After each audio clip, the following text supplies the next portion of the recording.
another meal, trying to stay cool in my wonderful Victorian, guys. So right now we're going to prep for our fish and chips we're making. So we're going to do the chips right now.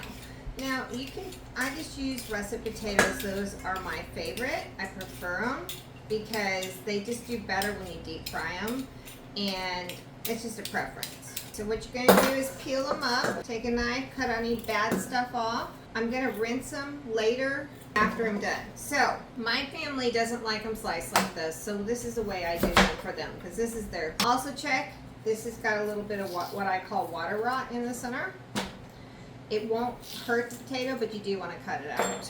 So we'll cut it down this way again, and then we'll do it like this. So this is what I do for the chips, guys. And this is the way. If I think they're too big, like that one looks a little big for me, I'll cut it up some more, throw them in. So yeah, basically crinkle cut, a little bit bigger than the ones you buy in the store.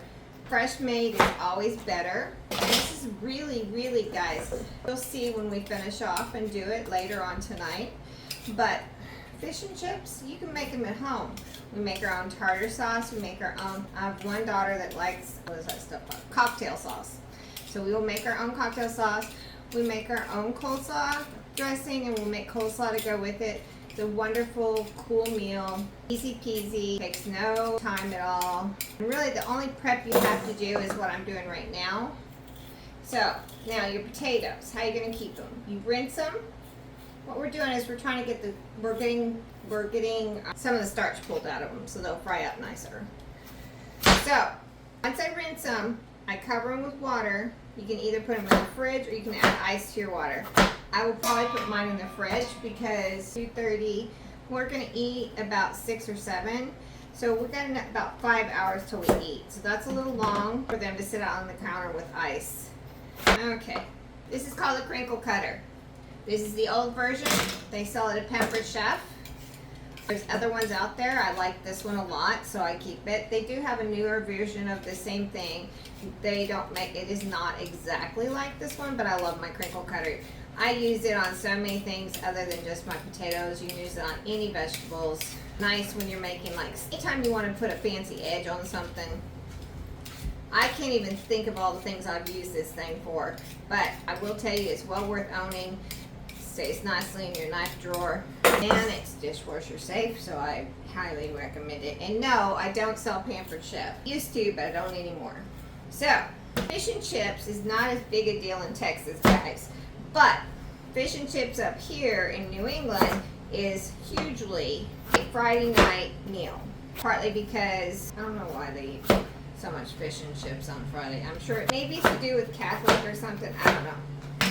Anyway, this is what they look like. We're gonna rinse them, cover them with water, and put them in the fridge, and we'll see you later.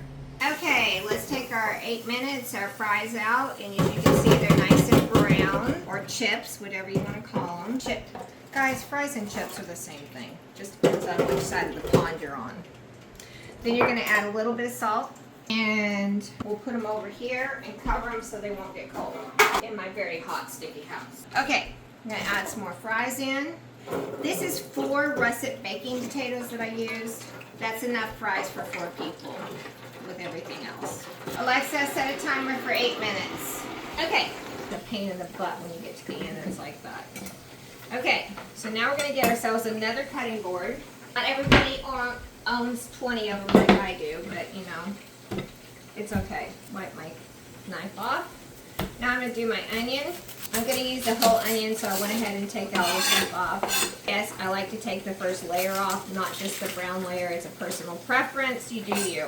Okay, and I like to cut my onion rings a little thicker. And I find that when you make them and you fry them yourself, it makes them last better. And while I'm waiting, I'm going to put this in a bowl of ice water, because my onion rings will be much crisper if I do that. So I put them in here, break them apart. And this will make your onion rings be less limp. I don't know a better word for that, but it sounds awful. Put some ice in here, then go up here and put some water in. It takes forever. You don't use the sink?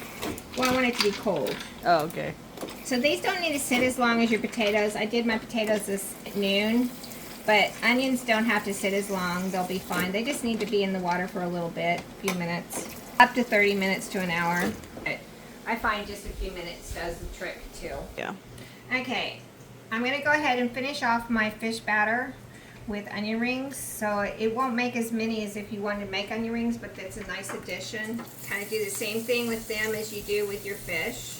Put 2 onion rings together. Yeah, it's okay. Okay. It's gonna be a thick onion ring. Yum! And these are tasty, let me tell you guys. These are tasty onion rings. So I just make whatever I have in batter. I don't make extra batter to make onion rings. I just use whatever I have, and that's what I do with them. So let them cook until the batter browns, and then I take them out. And once again, you need to flip them over so they brown on both sides, guys. I like these onion rings too because they're not heavily battered like some of them, where they're all Almost like corn dog batter. all bread and no onion. Yeah. Yeah, so that I do like that about doing them this way. So it's a personal preference. Sometimes if I am not feeling it, I don't make them. It just depends. But the family likes them, so I usually put them in with the French fries. Oh, it's delicious.